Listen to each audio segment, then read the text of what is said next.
The screaming is what gets me first, not my own.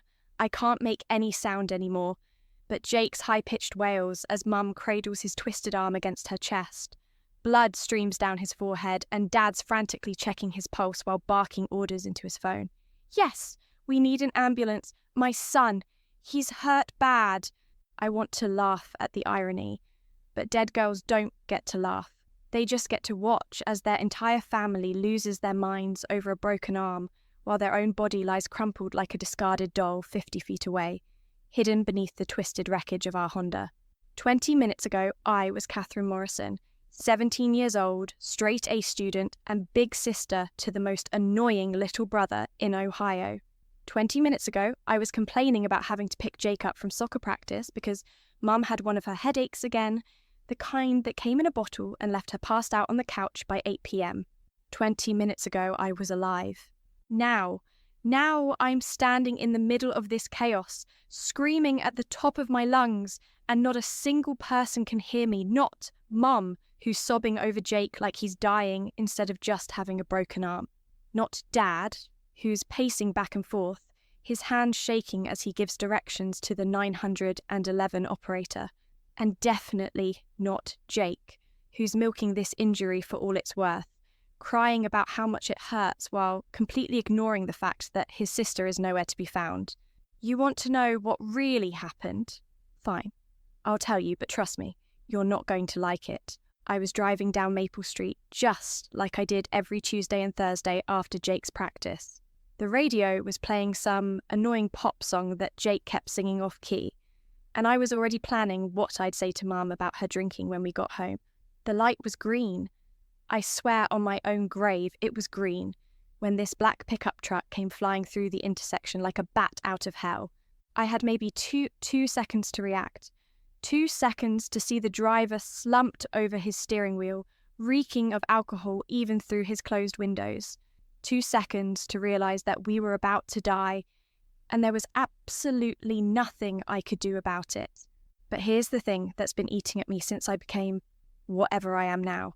In those final moments, when I should have been thinking about my own life flashing before my eyes, all I could think about was Jake, my stupid, annoying, bratty little brother who left his soccer cleats in the middle of the hallway and never cleaned his room, and always ate the last of the cereal without telling anyone. I unbuckled my seatbelt. I actually unbuckled my seatbelt and tried to throw myself over the centre console to shield him from the impact. The last thing I remember as a living person was reaching for Jake, trying to wrap my arms around him, trying to be the big sister I'd always been supposed to be. The impact hit us like a freight train. Our car flipped once, twice, 3 times before slamming into that old oak tree that's been standing on the corner of Maple and 3rd for probably 100 years. The sound was incredible. Metal screaming against metal, glass exploding everywhere, the horrible crunch of things that weren't supposed to bend. And me? I felt my neck snap like a twig. Just like that. 1 second I was reaching for my brother, and the next second I was floating above the wreckage, watching my own body hang at an impossible angle from the driver's seat, my eyes wide open and staring at nothing. Jake got thrown clear when the passenger side door ripped off. Lucky little bastard landed in a pile of leaves with nothing more than a broken arm and some cuts and bruises. Me, I got to stay with the car, trapped forever in the moment when everything went wrong. But here's what's really messing with my head. And trust me, having a messed up head when you're dead is a special kind of torture. As I'm floating here, watching the paramedics finally arrive and start working on Jake, I'm starting to notice things I never noticed when I was alive. Like how Dad keeps checking his watch even though his son is bleeding. Like how Mum's tears seem a little too dramatic, a little too performed. Like how neither of them have asked where Catherine is, even though Jake keeps mumbling my name through his pain. "Where's Katie?" he keeps asking. "Where's my sister?" And Mum just shushes him, tells him not to worry, tells him everything's going to be okay. But she never answers his question. She never looks around for me. None of them do. That's when I see him. The drunk driver who killed me is stumbling out of his truck, and he's not alone. Dad is walking toward him, and there talking, not arguing, not fighting, not doing any of the things you'd expect when someone just killed your daughter. They're having a conversation, low and urgent, and I can see Dad slip something into the guy's jacket pocket. Money. Dad just gave money to the man who killed me. I'm starting to piece things together now, and I don't like where this is going. I don't like it at all. The ambulance finally loads Jake up, and Mum climbs in beside him, still playing the devastated mother perfectly. Dad says he'll follow in his car, but first he walks back to the drunk driver, who's now sitting on the curb, conveniently far away from the main accident scene. I follow Dad because what else am I going to do? And that's when I hear it. The conversation that changes everything. "You did good, Tommy," Dad says, and his voice is so casual, so calm. "Just like we practiced." Tommy, the drunk driver who killed me, looks up with bloodshot eyes. "She's really dead? The girl?"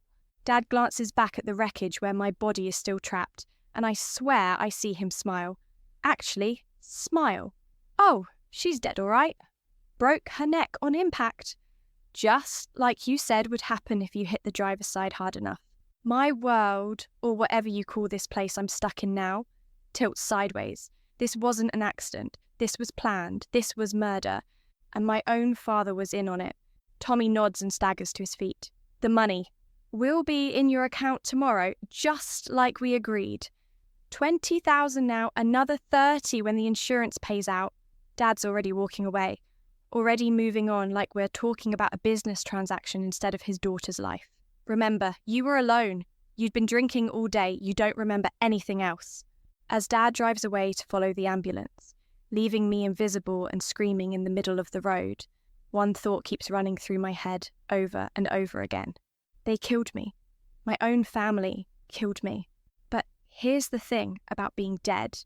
It comes with certain advantages, like being able to go anywhere without being seen, like being able to hear conversations no living person could overhear, like having all the time in the world to figure out exactly what happened and why. And most importantly, like having absolutely nothing left to lose when it comes to getting revenge. Because if they think Jake's broken arm is the worst thing that's going to happen to this family, they have no idea what's coming for them. I might be dead, but I'm far from finished with the Morrison family. In fact, I'm just getting started. The hospital smells like disinfectant and lies. I'm floating through the corridors, following the sound of Mum's fake sobs echoing from Jake's room. Being dead has its perks. No one stops you from going anywhere. No one asks for ID, and elevator doors can't keep you out when you can just walk through walls. Jake's getting the royal treatment. Private room, flowers already arriving from Dad's business associates, and a parade of nurses who keep telling Mum what a brave little soldier her son is. Meanwhile, my body is still being scraped off the highway like roadkill, but I'm not here for the pity party. I'm here because I heard Dad make a phone call in the parking lot, and what he said made my non-existent blood run cold. "It's done, Patricia," he whispered into his phone while lighting a cigarette with shaking hands. "Catherine's gone. We can finally move forward with the plan. Patricia." I know that name. Patricia Hoffman, Dad's business partner, and the woman Mum always complained was too friendly with her husband. The same Patricia who convinced Dad to expand the business last year, right around the time they started having money problems. The same Patricia who, I'm now realising, probably suggested taking out that life insurance policy on me. I follow Dad back into the hospital, and that's when I notice something that makes me want to scream. He's not grieving. He's not even pretending to grieve. He's checking his phone every 5 minutes, calculating something on a napkin, and when he thinks no one's looking, he's actually smiling. My own father is smiling because I'm dead. The next few hours are a blur of fake tears and performance art. Mum clutches Jake like he's made of glass. Dad fields condolence calls with just the right amount of tremor in his voice, and the whole hospital staff keeps talking about what a tragic accident it was. But I'm not watching them anymore. I'm learning to use this new existence of mine, figuring out that I can go wherever I want, whenever I want. And right now, I want to go home. I want to see what they don't want me to see. Our house looks different when you're dead. Smaller somehow, like all the memories I had here have shrunk down to nothing. I float through the front door and head straight for Dad's home office, the one room I was never allowed in growing up. "It's boring business stuff, Katie," he always said. "Nothing a pretty girl like you needs to worry about." Well, guess what, Dad? Dead girls have all the time in the world to worry about boring business stuff. His desk is unlocked, which surprises me until I remember that dead daughters don't usually come back to snoop through their father's files. The first drawer is full of normal stuff: pens, business cards, breath mints. The second drawer has some contracts for his construction company, invoices, employee records. But the third drawer is locked. Lucky for me, locks don't mean much when you can stick your hand right through them. Inside, I find a manila folder labelled KM Insurance in Dad's handwriting. KM, Catherine Morrison. My initials. The file is thick, way thicker than any normal insurance policy should be. I spread the papers out across his desk, and what I see makes me understand exactly why I had to die. 3 life insurance policies. Not one, like I overheard him mention. 3 separate policies, each one worth $500,000. $1.5 million total, all payable upon my accidental death, all taken out in the last 6 months, right around the time Dad's construction business started failing. But that's not the worst part. The worst part is the medical examiner's report that's somehow already in this file, dated yesterday, before the accident even happened. It describes my death in perfect detail. Broken neck from vehicular impact, instantaneous death, no signs of foul play. They wrote my death certificate before they killed me. I keep digging, and the documents get worse. Bank statements showing Dad's business is 3 months behind on loan payments. Foreclosure notices on our house that Mum obviously doesn't know about. And then, at the bottom of the pile, a contract with Patricia Hoffman's signature, outlining how they'll split the insurance money. 60-40 split. Dad gets $600,000, Patricia gets $400,000, and they use the remaining $500,000 to save the business and keep their affair secret from Mum. My life was worth exactly how much they needed to solve their problems. Nothing more, nothing less. I'm so absorbed in reading that I almost missed the sound of footsteps on the stairs. Dad's coming home early from the hospital, and he's not alone. I can hear Patricia's voice, low and urgent. "Are you sure the scene looked authentic?" she's asking as they reach the front door. "Tommy's an actor, Patricia, not a good one, but good enough to play a drunk driver. The cops bought it completely." Dad's voice is different now, harder, more confident. This is the real him, not the grieving father he played at the hospital. I quickly close the file and float back against the wall as they enter his office. Patricia looks exactly like I remember. Tall, blonde, wearing too much perfume and a skirt that's too short for a business meeting. But she's not here for business. She's here to celebrate. "To Catherine," Patricia says, raising a glass of champagne that Dad just poured. "May she rest in peace and pay our bills." They actually toast my death. They clink glasses and drink champagne while my body is probably still warm in the morgue. But then Patricia says something that makes my non-existent heart stop beating all over again. What about Jake? He saw the whole thing. What if he remembers something he shouldn't? Dad takes a long sip of champagne before answering. "Jake's 8 years old, and he just went through major trauma. Memory gets fuzzy after something like that. Besides, even if he did remember something, who's going to believe a little kid over 2 grieving parents? And if that doesn't work?" The silence stretches between them, and I can see Dad calculating something behind his eyes. Something cold and terrible. "Accidents happen, Patricia. Kids Jake's age, they're not always careful around construction sites, or swimming pools, or busy streets. They're talking about killing Jake too, my little brother who drives me crazy and steals my clothes and always wants to tag along when I go out with friends. They're planning to murder him if he becomes a problem. The rage that fills me is unlike anything I've ever felt as a living person. It's pure, white-hot fury that makes the lights in the office flicker and the windows rattle in their frames." Patricia looks around nervously. "Did you feel that?" Old house. Probably just the wind. But I know better. I'm learning that strong emotions have power when you're dead. Power to affect the physical world. Power to make people uncomfortable. power to make them afraid. And right now, I'm feeling very, very powerful. They finish their champagne and start making plans. Patricia will handle the insurance claims while Dad takes care of the police investigation. They'll wait a respectable amount of time, maybe 6 months, before they start dating publicly. Everything neat and tidy and completely legal, except for the part where they murdered me. After Patricia leaves, Dad sits alone in his office, counting money that doesn't exist yet and planning a future built on his daughter's death. But he's not alone. He's never going to be alone again. Because I'm going to be right here, watching, waiting, learning. I'm going to follow him everywhere he goes, listen to every conversation, see every secret.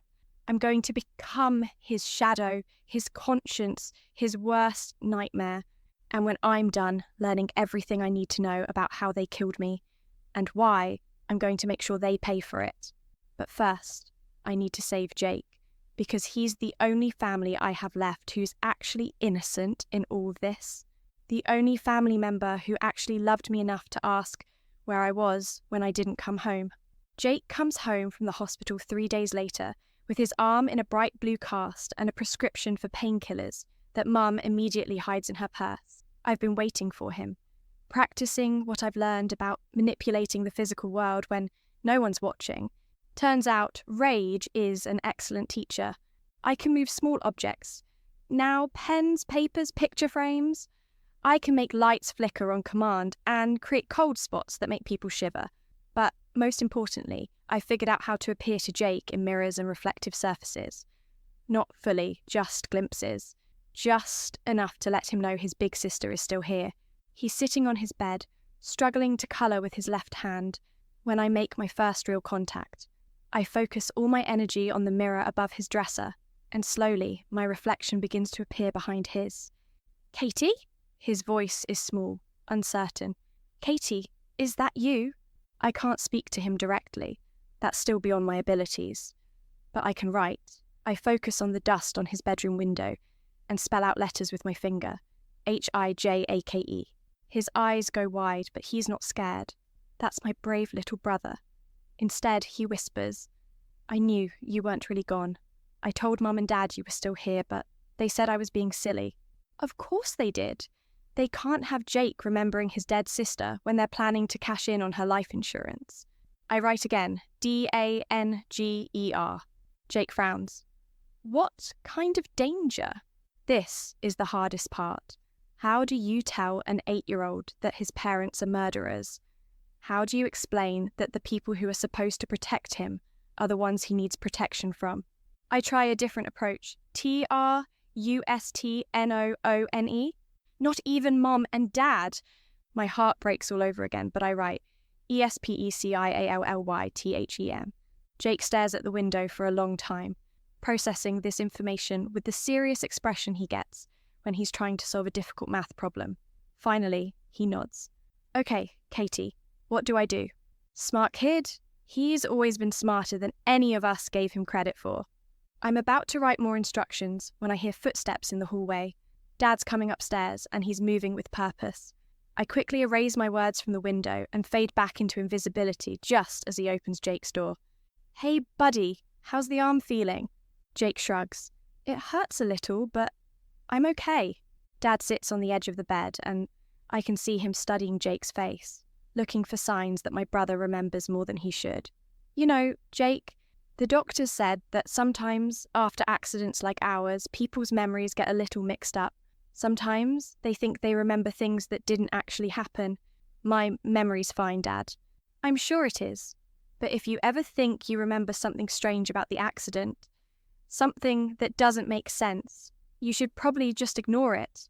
Trauma can play tricks on the mind." Jake's jaw tightens, and I can see him fighting not to look toward the mirror where I appeared. "Okay, Dad. Good boy."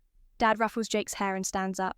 "Oh, and Jake, tomorrow we're going to visit one of my construction sites. Just you and me.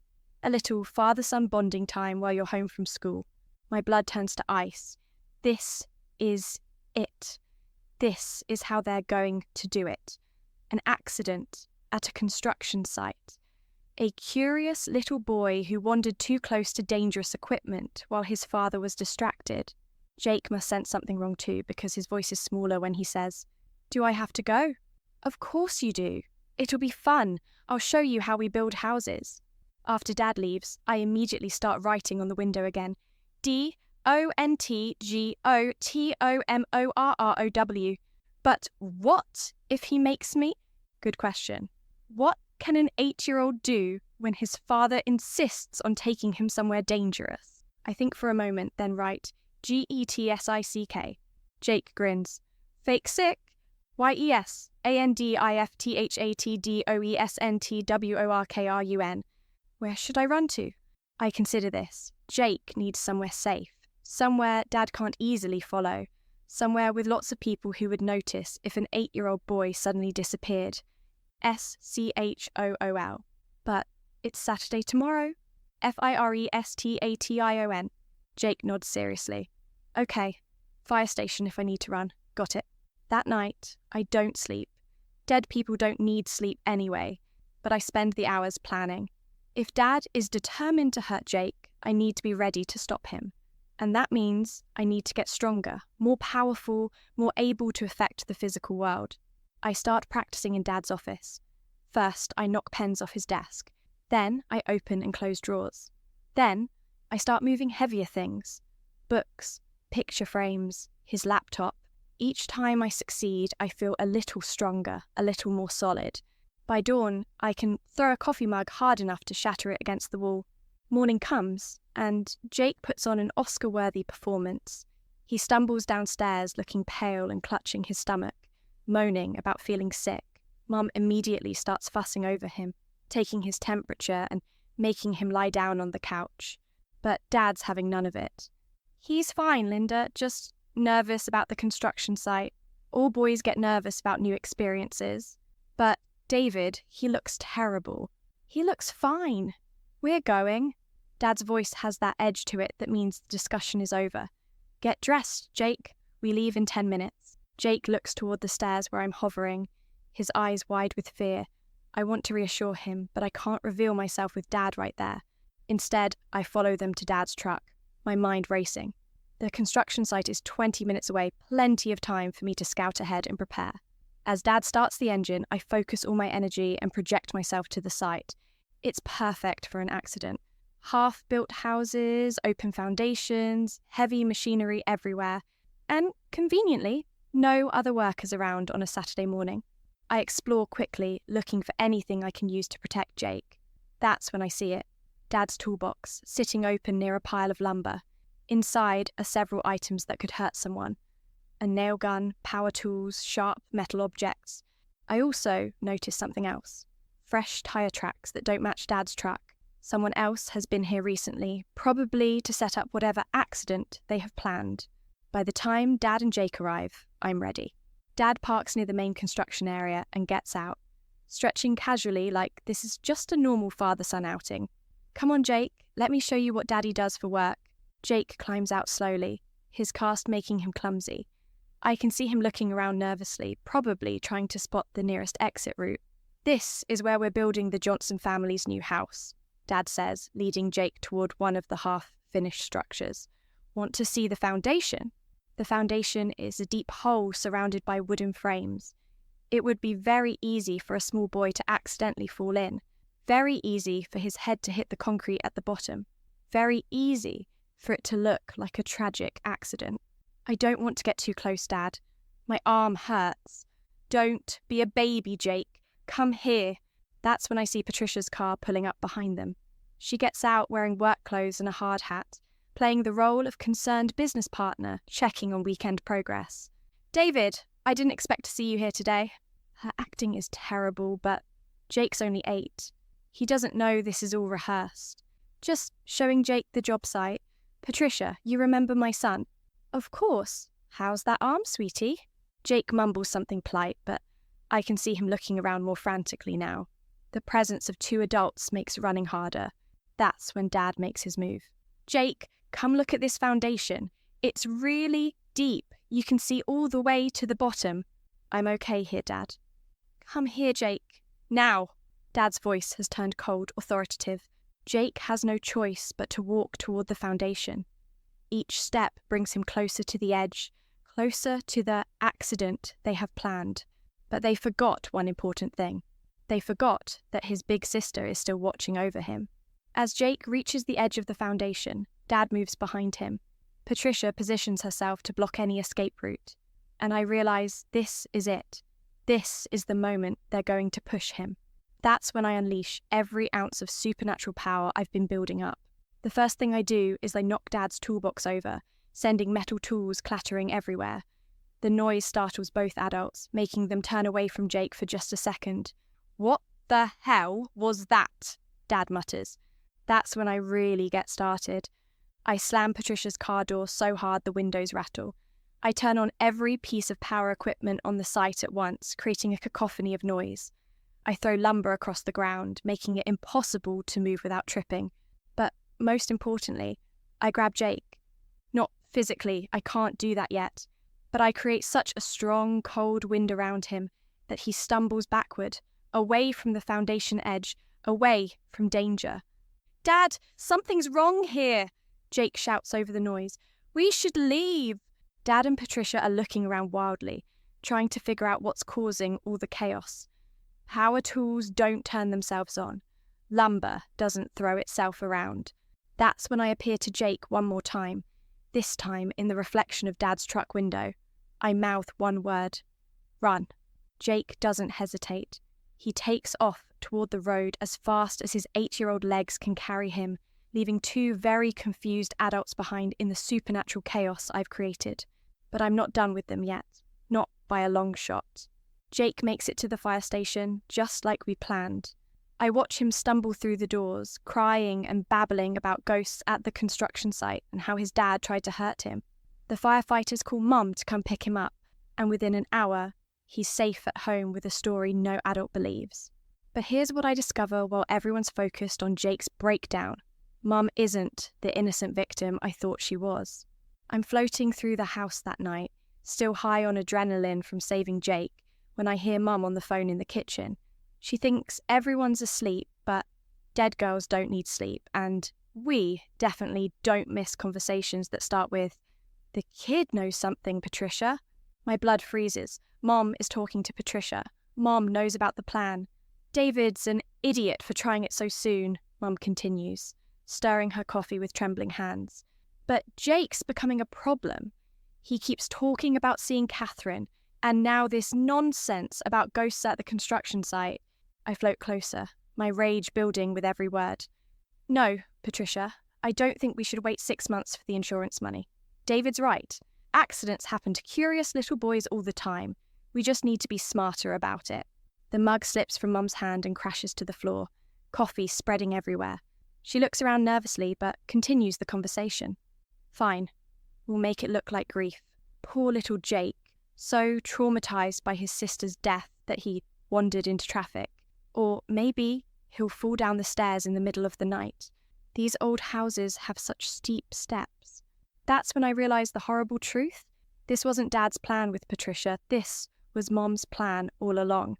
I race upstairs to Dad's office and tear through his files again, this time looking for things I missed before. And there, hidden behind the insurance documents, I find Mum's real medical records. Not the fake headaches and depression she's been claiming. Cancer. Stage 4 pancreatic cancer. Diagnosed 8 months ago, life expectancy 6 to 12 months without treatment, maybe 18 months with treatment they can't afford. Mum is dying, and she decided to take her family's life insurance money with her to the grave. The insurance policies weren't Dad's idea, they were Mom's. She's been planning this for months, setting up Dad and Patricia to look like the masterminds while she plays the grieving mother. She probably seduced Patricia into having an affair with Dad just to give them a motive, making them the perfect fall guys when the police eventually investigate. But there's more. Hidden in the back of the file is a medical power of attorney document and a will that leaves everything to a charity I've never heard of. I do some ghostly investigating and discover it's a fake charity, one that leads back to an offshore account in Mom's maiden name. She's not just planning to kill her children for insurance money. She's planning to fake her own death after we're gone and disappear with everything. Linda Morrison, loving wife and mother, will die tragically of grief after losing both her children in terrible accidents. And somewhere on a beach in South America, Linda Patterson will be living like a queen on blood money. I'm so absorbed in this discovery that I almost missed the sound of footsteps in Jake's room. Mum is standing over his bed, watching him sleep, and there's something in her hand that makes my non-existent heart stop. A pillow. She's going to smother him right now, tonight, while Dad is out drinking himself stupid over the failed construction site plan. I don't hesitate. I've been building my power for days, practicing, getting stronger. And now, with this white-hot rage coursing through me, I'm stronger than I've ever been. The temperature in Jake's room drops 20 degrees in an instant. Frost begins forming on the windows. Mum's breath starts coming out in visible puffs as she raises the pillow above Jake's sleeping form. That's when I appear to her. Not in a reflection this time. I appear directly in front of her, as solid and real as I can make myself. Hello, Mum. The pillow drops from her hands. Her face goes white as she stares at me, her mouth opening and closing like a fish. Catherine? But you're dead. Yes, I am. Thanks to you. I step closer and Mum stumbles backward against Jake's dresser. Did you really think I wouldn't figure it out? Did you think I'd just float away to whatever afterlife awaits good daughters who die trying to save their little brothers? I don't know what you're talking about. The cancer, Mum. Stage 4 pancreatic cancer, the fake charity, the offshore accounts, the plan to disappear after you murder both your children. With each word, I become more solid, more present. You used Dad and Patricia like puppets, didn't you? Let them think they were the masterminds while you pulled all the strings. Mum's legs give out and she slides down to sit on the floor, staring up at me in terror. How could you possibly know about... Oh, I'm dead, Mum. Dead people can go anywhere, see anything, learn any secret, and I've learned all of yours. Jake stirs in his bed but doesn't wake up. I want to keep him asleep for this conversation. The insurance money was never going to save Dad's business, was it? That was just the story you told Patricia to get her involved. The money was always meant for you, for your escape plan. You were going to watch your husband and his lover get arrested for murder while you played the tragic widow at their trial. Catherine, please. Please what? Please forgive you. Please understand that you were dying anyway, so it was okay to murder your children for cash. I lean down until I'm inches from her face. Tell me, Mum, how long have you been planning this? How long have you been looking at Jake and me and seeing dollar signs instead of your kids? Mum's crying now, but they're not tears of grief. They're tears of fear. You don't understand. The treatment costs. We would have lost everything anyway. At least this way you get to live like a queen while your children rot in the ground. That's when I hear the front door slam. Dad's home from his drinking session and he's heading upstairs. Perfect timing. David, Mum screams, David, help me! Catherine's here! She's here! Dad appears in the doorway, swaying slightly from alcohol, and freezes when he sees me standing over his wife. What the hell? He starts, but I cut him off. Hello, Dad. We need to talk. All three of us. I turn to face both of them, my parents who conspired to murder me, and I smile. It's not a nice smile. Here's what's going to happen. You're going to confess. You're going to call the police right now and tell them exactly what you did. How you hired Tommy to kill me. How you planned to kill Jake. All of it. Every detail. We can't do that, Dad protests. We'll go to prison. You're going to prison anyway. The difference is whether you go quietly or whether I make your lives a living hell first. The lights in the room start flickering on and off. I'm getting stronger every day, and I have nothing but time. I can make you hear screaming in every room of this house. I can make food spoil in your mouth. I can make sure you never sleep again without nightmares of your dead daughter watching you. Mum whimpers, Catherine, please. But here's the really beautiful part, I continue, ignoring her pleas. I know about the cancer, Mum. I know you're dying, and I know about your escape plan. Dad turns to stare at his wife. What escape plan? Oh, she didn't tell you. She's got offshore accounts, Dad. Fake identities. She was planning to disappear after you and Patricia got arrested for our murders. You were never her partner. You were her patsy. The look of betrayal on Dad's face is almost worth dying for. Linda, is that true? Mom can't meet his eyes. David, I can explain. You set me up. You set us both up. Dad's voice is hollow, broken. Patricia and I, we thought we were saving the business. You thought you were clever, I interrupt. But Mum's been playing chess while you were playing checkers. She's been dying for months and decided to take everyone down with her. That's when Jake finally wakes up. He sits up in bed, rubbing his eyes, and sees all three of us standing in his room. His dead sister, his murderous mother, and his devastated father. Katie, he says sleepily, are you really here? I turn to my little brother, and for the first time since I died, I smile with genuine warmth. Yeah, Jake, I'm really here, and I'm never leaving you again. I face my parents one last time. You have a choice. Confess now, and I'll make sure Jake goes to live with Aunt Sarah. She'll take good care of him. Or refuse, and I'll haunt you until you beg for the electric chair. Mum looks at Dad. Dad looks at Mum. And slowly, inevitably, they both reach for their phones. As I watch my parents destroy their lives with their confessions, I realize something important. Death didn't end my story. It just gave me the power to write the ending myself. And sometimes, the best revenge is simply making sure the truth comes out.